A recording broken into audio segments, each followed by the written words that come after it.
Well, ask any parent and they will tell you managing screen time is a total nightmare. Whether it's mobile phones, iPads or gaming consoles, children and even babies love their screen time. It's hard to believe the iPad was only invented a little over a decade ago. So the young kids of today are the guinea pigs as we work out the lasting impact. Will they have short attention spans, behavioural problems or difficulty forming friendships? Parents are certainly worried. New Aussie research shows the #1 health concern for mums and dads in 2021 is excessive screen time, with more than 90% reporting it as a problem.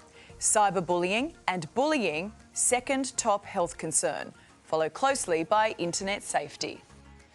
For more on this, we're joined by E-Safety Commissioner Julie Inman-Grant in Brisbane. Julie, good morning to you. What impact has the pandemic had on excessive screen time? Well, I think the COVID pandemic has affected all of us in terms of screen time. And of course, when you have the world converging on the internet and we're working, learning, connecting, and even receiving our entertainment online, and there's a lot of fear, uncertainty, and doubt, things are bound to go wrong. I mean, I think there's so much guilt with parents in regards to this, how much time we allow the kids to spend on it. But we are now seeing more and more research on how screen time is being linked to behavioural problems, particularly in preschoolers. Do we have any idea about the long-term effects?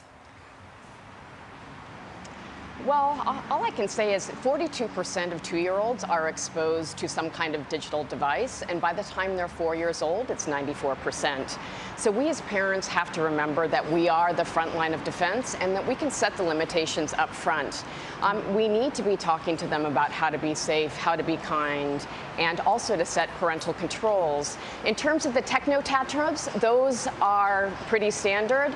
But again, if you're setting the limitations and you're telling the kids how much time they have up front, that can be minimized. I guess what we would say is you want to talk to your kids early and often. You can even sit down with a family contract and go through how much time you're going to let them spend on apps together. You can co-view and co-play. And then you can also have some device-free zones. Make sure your kids are playing with their devices in open areas of the house rather than behind closed doors. The problem is that when you're home with the kids for that length of time, they drive you nuts. And so you just go, okay, you just have some time with it, you have some time with the device and all that, and then suddenly it's 4 hours later. Is it really that bad? Yeah. Well, you know what? It depends. It's not just quantity, it's the quality of what your kids are viewing online. There are a lot of great educational games and even games that are great with spatial awareness and building things.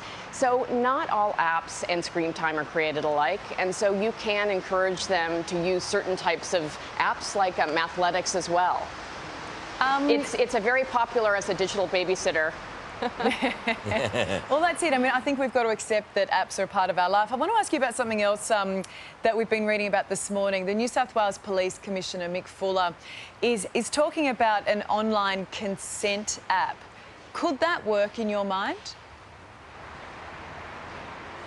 Well, I mean, we deal with lack of consent day in and day out with our image-based abuse scheme or sexting gone wrong. No, I think consent, respect, empathy are really values that, again, we need to be teaching as parents and into the schools.